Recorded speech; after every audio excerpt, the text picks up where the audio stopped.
Baik, kita hari ini kita membahas satu topik, ya kan?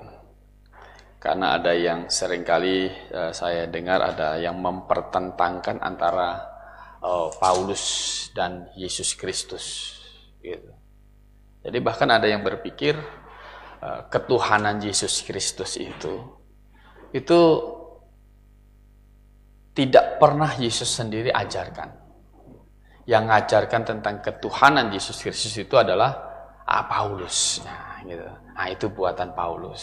Gitu. Dan kadang juga ada orang berpikir, itu kan cuma tulisan Paulus. Gitu. Jadi seakan tulisan Paulus itu sama dengan tulisan dia, gitu kan? Sama dengan buku-buku lain yang biasa dibeli di toko buku begitu. Itu itu kan tulisan Paulus. Seperti itu. Oleh karena itu kita akan membahas malam ini adalah, adakah pertentangan antara Paulus dan Yesus Kristus? Ini penting sekali. Hal yang pertama yang akan kita lihat adalah begini. Ajaran Yesus Kristus itu diteruskan oleh rasul. Jadi ajaran para rasul itu sama juga dengan ajaran dari Yesus Kristus sendiri. Gitu. Coba kita lihat amanat agung Matius pasal 28.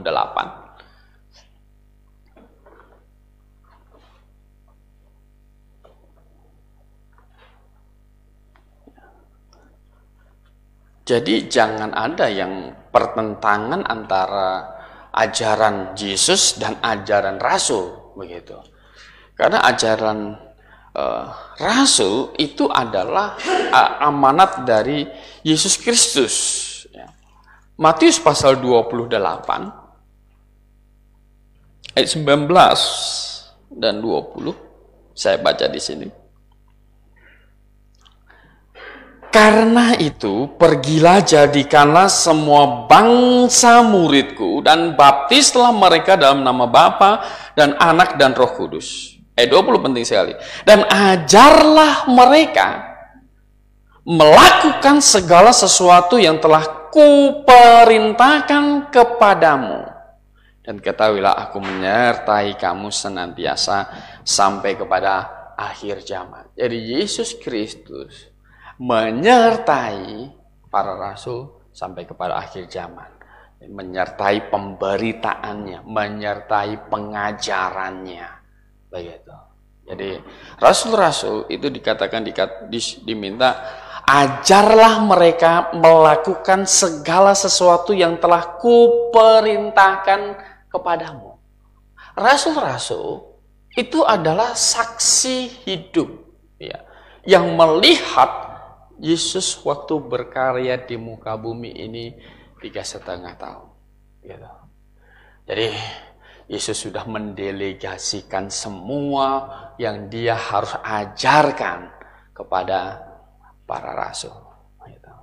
Lalu mungkin ada pertanyaan, bagaimana rasul-rasul bisa ingat semua yang diomong Tuhan Yesus? Gitu kan? Bagaimana rasul-rasul itu bisa ingat ajaran Tuhan Yesus, gitu kan? Kita saja, gitu kan? Kemarin kita baru pasang plafon ini. Mahasiswa habis ngukur ini berapa, lebarnya, panjang berapa, gitu kan? Terus yang sisi sono berapa, turun dari tangga, lupa berapa ya tadi ya, gitu. Kamu sih nggak catat, gitu kan? Berapa ya? Itu baru ngukur begini, gitu.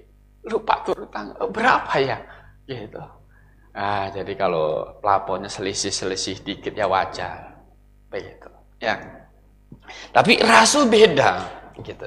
Rasul beda. Kalau kita melihat Yohanes pasal 14, Yohanes pasal 14.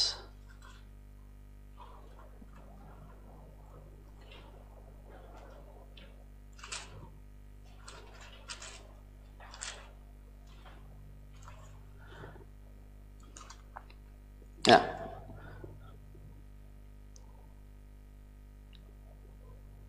Dari ayat 25 akan membaca di sini. Semuanya itu kukatakan kepadamu, selagi aku berada bersama-sama dengan kamu. Tetapi penghibur, yaitu Roh Kudus yang akan diutus oleh Bapa dalam namaku, dialah yang akan mengajarkan segala sesuatu kepadamu dan akan mengingatkan kamu. Penting ini, gitu kan? Dan akan mengingatkan kamu akan semua yang telah kukatakan kepadamu. Jadi Rasul beda dengan kita. Jadi segala hal yang dia dengar dari Tuhan Yesus, segala hal yang diajarkan Tuhan Yesus kepada para rasul, setelah Tuhan Yesus naik ke surga, Yesus berkata, penghibur itu Roh Kudus akan apa katanya? Mengajarkan. Jadi Roh Kudus memberi ilham kepada mereka. Gitu. Jadi Roh Kudus mengilhamkan mereka. Termasuk di dalam penulisannya, Roh Kudus mengilhamkan mereka apa yang seharusnya mereka tulis. Dan mengingatkan kamu akan semua yang telah kukatakan kepadamu. Mungkinkah ada pertentangan ajaran Rasul dengan ajaran Tuhan Yesus? Pasti tidak, gitu ya. Jadi pasti tidak ada pertentangan ajaran antara Rasul dan ajaran dari Tuhan Yesus sendiri. Nah, jadi Rasul itu adalah spesial. Gitu. Maka di dalam Efesus dikatakan Rasul adalah dasar gereja. Gitu. Jadi di dalam jabatan-jabatan yang diberikan Rasul dan Nabi adalah menjadi dasar gereja. Ini penting sekali. Jadi ajaran Rasul adalah ajaran dari Yesus sendiri. Nggak mungkin lain seperti itu. Nah sekarang kita melihat melihat Rasul Yesus Kristus. Rasul Kristus.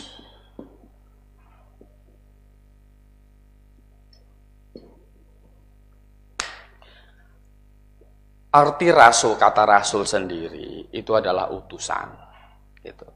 Utusan. Ya. Tetapi jabatan yang menjabat rasul ini ditentukan. Gitu. Rasul Yesus Kristus, gitu. Ya kalau misalnya saya pergi, saya bisa disebut rasul nggak? Bisa, rasul dari jemaat, gitu kan? Nah, tetapi kalau Alkitab selalu memakai kata Rasul Yesus Kristus, itu orang-orang tertentu. Gitu. Jadi tidak semua orang yang percaya Yesus Kristus itu disebut Rasul.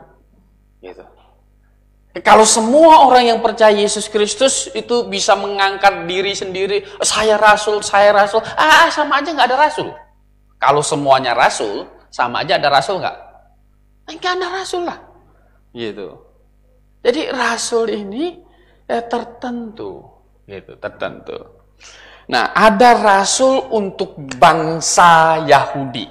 Nah, dibagi begini rasul untuk bangsa Yahudi.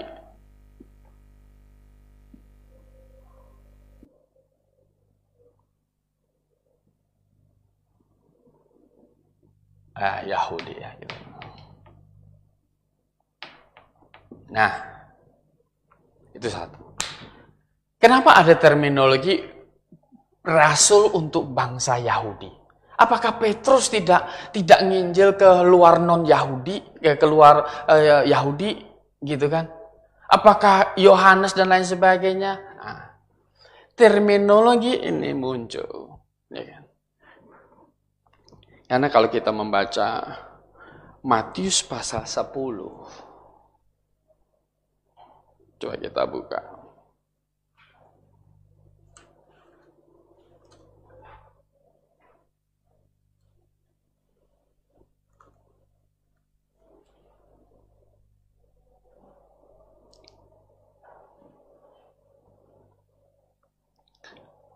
ayat 5 dan 7 sampai 7 saya baca.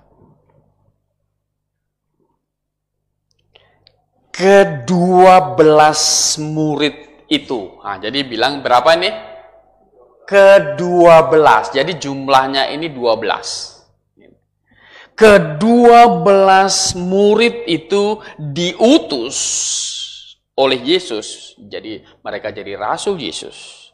Dan ia berpesan, jadi Yesus berpesan kepada mereka, jangan menyimpang ke jalan bangsa lain atau masuk ke dalam kota orang Samaria. Melainkan pergilah kepada domba-domba yang hilang dari umat Israel. Jadi hanya untuk bangsa apa? Yahudi. Gitu. Begitu. Pergilah dan beritakanlah kerajaan surga sudah dekat. Nah, kenapa ada perintah demikian gitu. Jadi mereka disuruh pergi, tetapi jangan pergi ke bangsa-bangsa lain, ke bangsa Samaria tidak. Gitu. Jangan ke bangsa lain, hanya kepada umatku, katanya Israel, hanya kepada orang Yahudi saja. Gitu. Ini adalah kalau kita melihat zaman.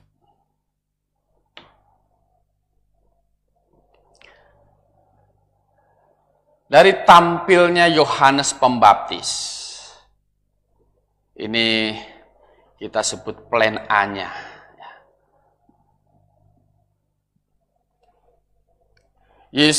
Yohanes Pembaptis akan menyerukan Yesus Kristus. Memang Yohanes Pembaptis menunjuk kepada Yesus Kristus, inilah anak domba Allah yang akan menghapus apa? Akan menghapus dosa dunia. Jadi Yohanes memang menunjuk Yesus seperti itu. Bertobatlah, kerajaan surga sudah apa? Kerajaan surga sudah dekat. Kenapa kerajaan sudah dekat? Karena rajanya itu sudah datang sebenarnya. Rajanya sudah datang. Nah, jadi memang kalau Yesus diterima oleh bangsa Israel sebagai raja mereka, Yesus akan tetap mati, dikubur dan bangkit, kemudian dia naik ke surga. Kemudian dia akan turun kembali nanti. Karena harus tetap ada masa di mana antikristus memerintah 7 tahun saja. Baru kerajaan surga ini datang, yaitu kerajaan yang turun dari surga, yaitu kerajaan yang lamanya 1000 tahun.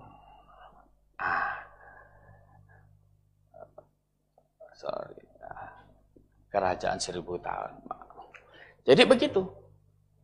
Maka Yohanes Pembaptis, bertobatlah, kerajaan surga sudah dekat. Begitu pula seruan Tuhan Yesus kepada murid-muridnya itu, berikilah dan beritakanlah kerajaan surga sudah dekat. Maksudnya yang ini.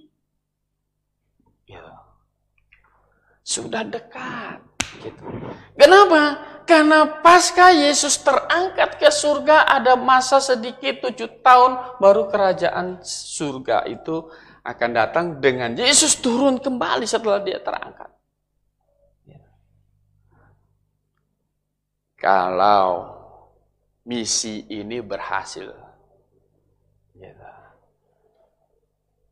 misi ini berhasil. Nah, maka yang rasul untuk bangsa Yahudi tadi jumlahnya berapa? 12. Gitu. Jumlahnya 12. Nah, ternyata plan A ini ditunda. Gitu kan, ditunda. Plan A ditunda karena ada masa sisipan jadinya, karena mereka menolak, ada masa sisipan di sini. Nah ini jadi zaman jemaat lokal.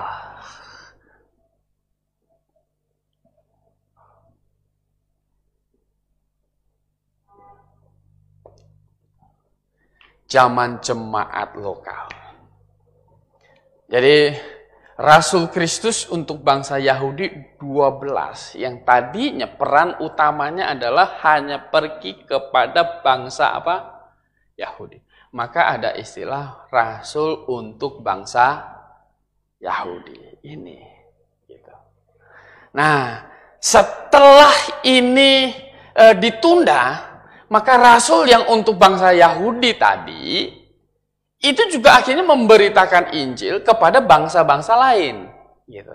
Maka kita baca tadi di amanat agung di Matius pasal 28 itu kan yang mendengar 12 orang.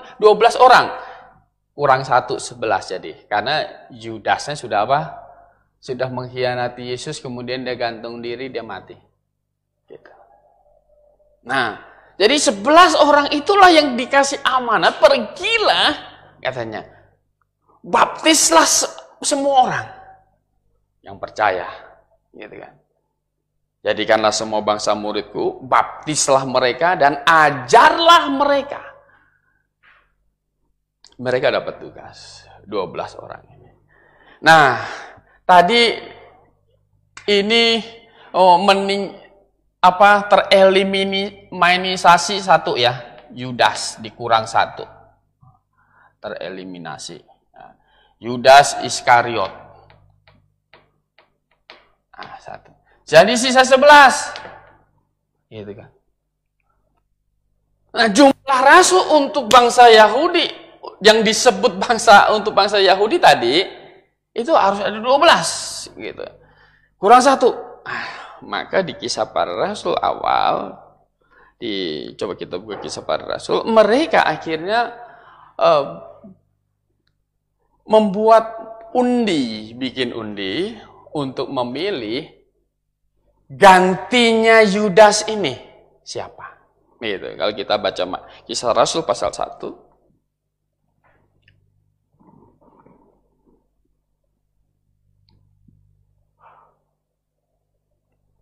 dari ayat 21 saya baca. Kisah Rasul pasal 1 ayat 21, jadi harus ditambahkan kepada kami seorang dari mereka yang senantiasa datang berkumpul dengan kami selama Tuhan bersama-sama dengan kami.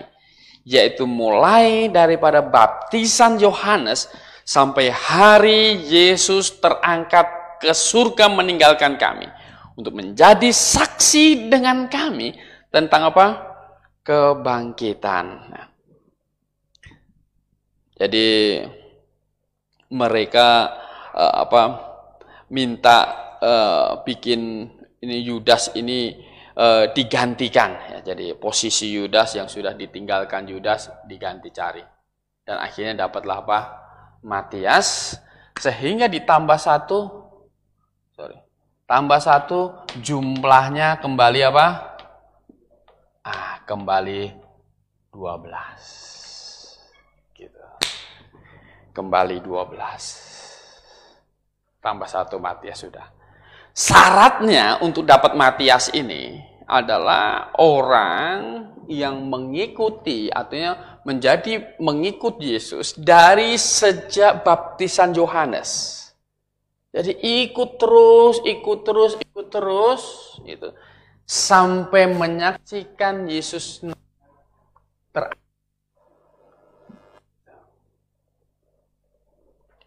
jadi Matias dapat. Jadi nggak boleh tambah.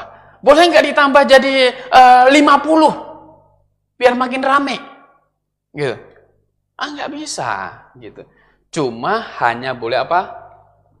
12 ini. Nah, karena peranannya Rasul menjadi lebih besar, yang 12 ini, akhirnya Tuhan tambahkan 1. Yang disebut Rasul Kristus untuk bangsa non-Yahudi.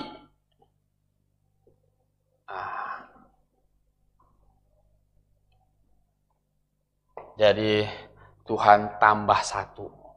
Gitu. Tuhan tambah 1. Dari yang sudah ada 12, Jadi mereka sekarang ini mereka menjadi Rasul Kristus bukan hanya untuk bangsa Yahudi yang 12 ini. Mereka juga akhirnya pergi kepada bangsa-bangsa lain sesuai dengan amanat agung. Tetapi Tuhan tambahkan satu lagi khusus Rasul untuk non-Yahudi. Ya, kalau kita membaca Roma pasal 11,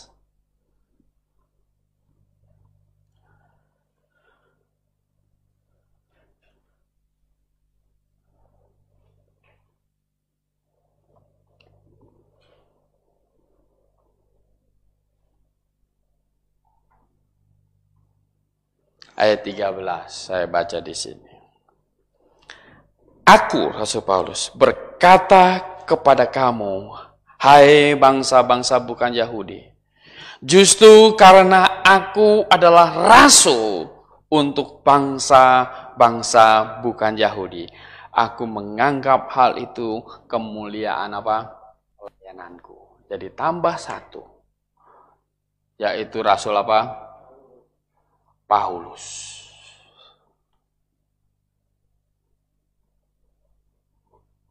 Jadi di depan kalau ada yang mempertentangkan ajaran Paulus dengan ajaran Yesus Kristus, mereka tidak mengerti ini, bahwa Paulus juga adalah apa? Rasul. Apakah dia tidak memenuhi syarat seperti Matias? Oh, dia memenuhi juga, kan? Jadi mendapatkan pengajaran gitu. Dari sejak tampilnya Yohanes, dari sejak baptisan Yohanes sampai dengan Yesus Kristus apa? Terangkat. Kira-kira 3 tahunan. Kan begitu? Jadi kira-kira 3 tahunan diajar mendapat pengajaran langsung dari Tuhan Yesus. Kan seperti itu. Tapi bagaimana dengan Paulus gitu? Paulus pada waktu Yesus ada di muka bumi ini, walaupun dia tahu, tetapi dia lagi dengan Gamaliel waktu itu. Nah, bagaimana dengan Paulus? Nah, kalau kita membaca Galatia pasal 1,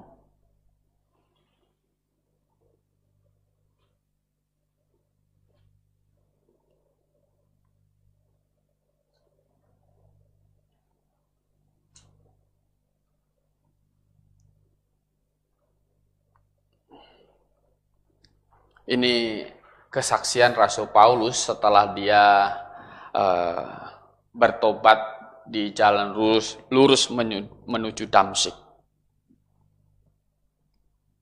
Galatia pasal 1 ayat 15. Tetapi waktu ia telah memilih aku sejak kandungan ibuku dan memanggil aku oleh kasih karunia-Nya, berkenan menyatakan anaknya di dalam aku, supaya aku memberitakan dia antara bangsa-bangsa bukan Yahudi, maka sesaat pun aku tidak minta pertimbangan manusia. Juga aku tidak pergi ke Yerusalem mendapatkan mereka yang telah menjadi rasul sebelum aku. Jadi ini cerita setelah dia melihat cahaya di jalan lurus menuju Damsyik, kemudian waktu dia bertobat, dia tidak langsung ke Yerusalem, katanya. Kemudian saya lanjutkan, tetapi aku berangkat ke tanah Arab. Dan dari situ kembali lagi ke Damsyik. Berapa lama dia di tanah Arab? Ayat 18 kasih tahu.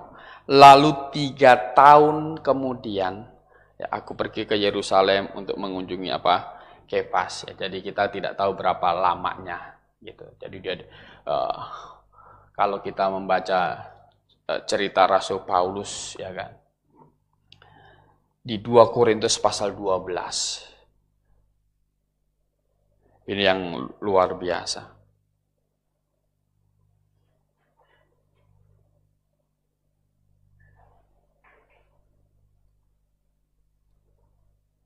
Dua Korintus pasal 12.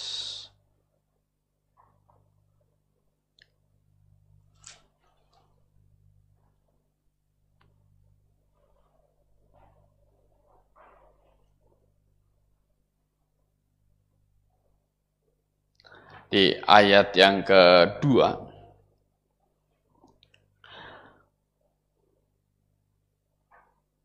Dari ayat 1 biar jelas, aku harus bermegah sekalipun memang hal itu tidak ada faedahnya. Namun demikian aku hendak memberitakan penglihatan-penglihatan dan penyataan-penyataan yang kuterima dari Tuhan. Aku tahu tentang seseorang Kristen. 14 tahun yang lampau. Entah di dalam tubuh aku tidak tahu, entah di luar tubuh aku tidak tahu. Allah yang mengetahuinya. Orang itu tiba-tiba diangkat ke tingkat yang ketiga dari surga. Aku tahu juga tentang orang itu. Entah di dalam tubuh, entah di luar tubuh. Aku tidak tahu. Allah yang mengetahuinya. Ia tiba-tiba diangkat ke Firdaus. Dan ia mendengar kata-kata yang tak terkatakan, yang tidak boleh diucapkan manusia. Ia tiba-tiba diangkat kemana? Firdaus. Gitu. Jadi, waktu dia, kemungkinan ini terjadi ketika dia pergi ke, yang dia ceritakan, ke tanah Arab tadi. Gitu. Saat itulah peristiwa ini terjadi. Aku tahu tentang seorang Kristen. Kenapa? Ya karena dirinya sendiri. Gitu. Ini bicara tentang Paulus, bicara tentang dirinya sendiri. Aku tahu seorang Kristen 14 tahun yang lalu. Entah di luar tubuh, entah di dalam tubuh, aku tidak tahu. Diangkat ke surga tingkat 3. Dan surga tingkat 3 itu adalah Firdaus itu. Firdaus, tempat di mana Allah bertahta. Yang Tuhan Yesus berjanji kepada penyamun di sisinya, hari ini juga engkau bersama-sama dengan aku di apa? Firdaus. Gitu. Dapat pengajaran langsung dari Yesus Kristus. Gitu. Memenuhi syarat tidak untuk jadi rasul. Memenuhi syarat. Gitu. Jangan. Kalau orang hari ini ngangkat diri jadi rasul, itu sembarangan. Gitu. Itu sembarangan. Karena jumlahnya itu tidak boleh tambah. Gitu. Yang disetel awal 12 harus tetap 12 dan ditambah 1, 13. Jadi tidak ada tambah 14, 15, 16. Gitu. Jadi hari ini tidak ada orang yang bisa berkata, saya belajar langsung dari Yesus Kristus, itu tidak boleh. Gitu. Tidak ada. Gitu. Kamu belajarnya di mana? Di gua mana? Kan gitu jadinya. Gitu. Enggak ada lagi. Gitu kan. Enggak ada lagi. Jadi Paulus diangkat spesial jadi rasul untuk menjadi penambahan rasul yang disebut rasul untuk bangsa non-Yahudi, dan ini hanya satu-satunya saja. Hanya satu-satu. Hanya dia. Gitu. Tidak ada yang lain. Gitu. Tidak ada yang lain. Dan Paulus itu dikasih tanda rasul. Kalau kita lihat di 2 Korintus 12 ayat 12.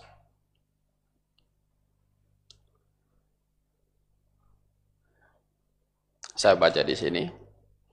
Segala sesuatu yang membuktikan bahwa aku adalah seorang rasul telah dilakukan di tengah-tengah kamu dengan segala kesabaran oleh tanda-tanda, mujizat dan apa? Kuasa-kuasa. Bapak Ibu yang dikasih dalam Tuhan, ya. Kalau Anda membaca Kisah Rasul pasal 20 itu ada cerita. Ini Eutikus, pernah baca nggak? Gitu. Dia apa? Dengar pengajaran Paulus gitu kan di lantai 2 waktu itu. Dia berdirinya tercatat itu di dekat jendela, duduk di dekat jendela gitu. Mungkin ngantuk gitu kan. Dia jatuh, gitu. Dia jatuh, mati. Gitu. Mati dia. Lalu Eutikus ini, yang mati ini, dibangkitkan kembali oleh Paulus. Dia punya kuasa seperti itu. Itu adalah tanda kerasul dia. Tanda kerasulannya. Pastilah Eutikus ini sejak saat itu, dia nggak mungkin dengar khotbah tidur lagi.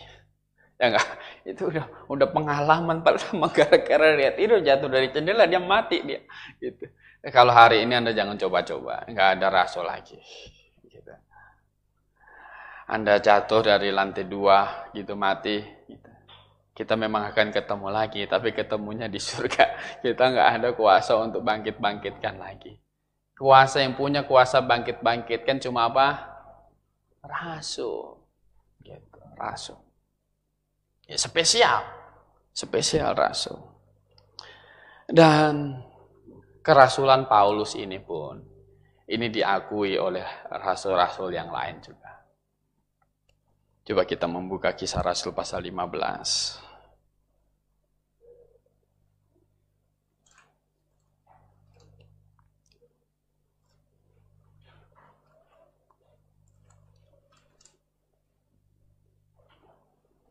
Kisah Rasul pasal 15 ayat 1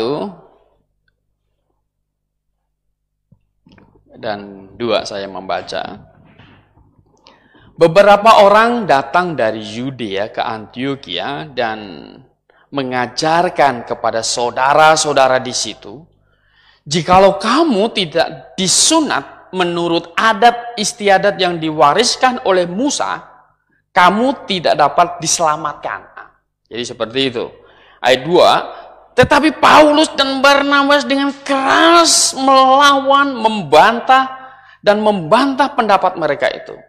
Akhirnya ditetapkan supaya Paulus dan Barnabas serta beberapa orang lain dari jemaat itu pergi kepada rasul-rasul dan penatua-penatua di Yerusalem untuk membicarakan soal itu. Nah, akhirnya terjadilah sidang di Yerusalem, lembaga Alkitab kita memberi judul. Nah, kalau kita membaca ayat 6. Maka bersidanglah rasul-rasul dan penatua-penatua untuk membicarakan soal itu. Sesudah beberapa waktu lamanya berlangsung pertukaran pikiran mengenai soal itu, berdirilah Petrus dan berkata kepada mereka, "Hai saudara-saudara, kamu tahu bahwa telah sejak semula Allah memilih aku di antara kamu, supaya dengan perantaran mulutku bangsa-bangsa lain mendengar berita Injil dan menjadi percaya. Dan Allah yang mengenal hati manusia telah menyatakan kehendaknya untuk menerima mereka sebab ia mengaruniakan Roh Kudus juga kepada mereka sama seperti kepada kita. Dan ia sama sekali tidak mengadakan perbedaan antara kita dengan mereka. Sesudah ia menyucikan hati mereka oleh apa? Iman. Jadi di sini Petrus itu setuju dengan pengajaran Paulus yang orang Yudea tadi juga tentang bahwa perlu sunat sesuai adat istiadat Musa. Kata Petrus, tidak. Gitu, tidak. Gitu. Allah katanya apa? Mengaruniakan Roh Kudus juga kepada kita sama seperti kepada mereka sama seperti kepada apa? Kita sama. Kemudian ayat 12, maka diamlah seluruh umat itu lalu mendengarkan Paulus dan apa? Barnabas. Satu ayat lagi. 2 Petrus pasal 3.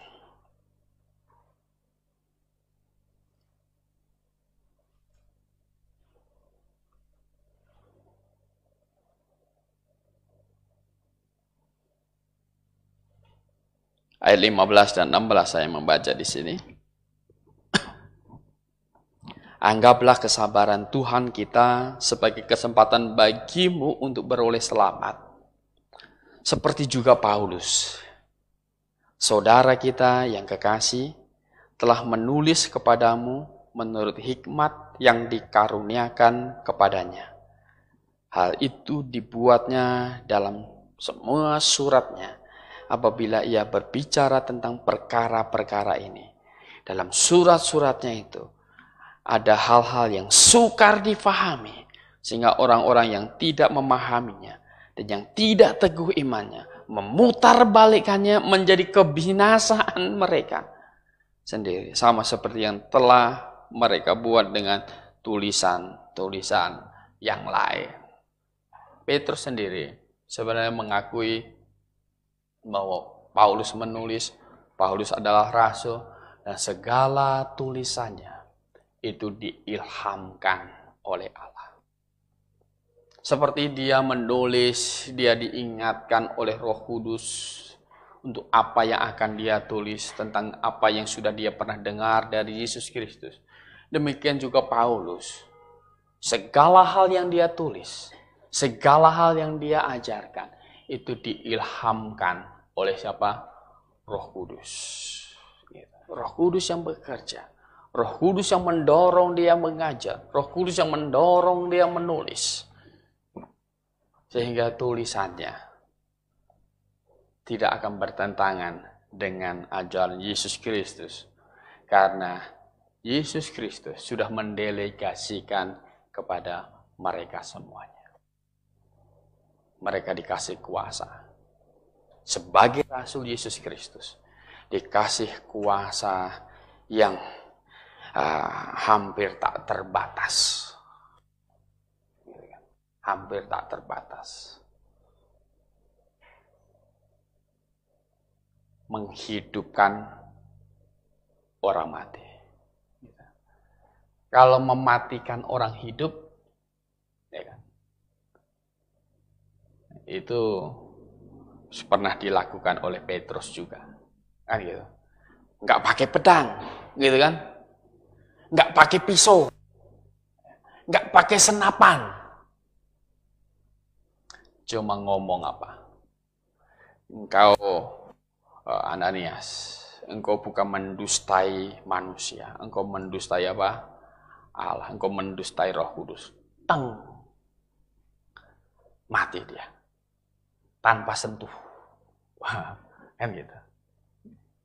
Datang istrinya, Safira, gitu kan. Pura-pura nggak tahu, pura-pura nggak salah, gitu kan.